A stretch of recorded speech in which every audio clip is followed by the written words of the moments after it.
A mellora da contorna do miradoiro Banco do Cuco en Taboada é unha das actuacións que acometerá o Concello taboadés grazas á colaboración da Deputación.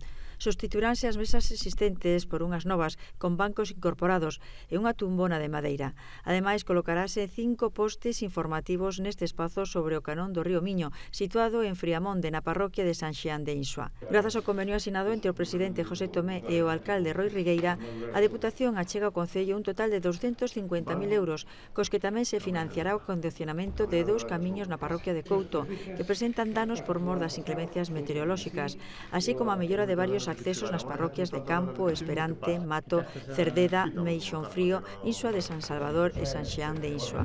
Xa no casco urbano, co investimento da institución provincial, vaise repavimentar con aglomerado en quente o acceso norte da avenida de Lugo.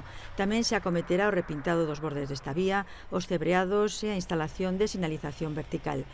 Por último, neste acordo tamén se inclúe a dotación dun tractor novo para o Parque Móvil do Concello e o custo dunha actuación musical do pasado Festival da Mocidade.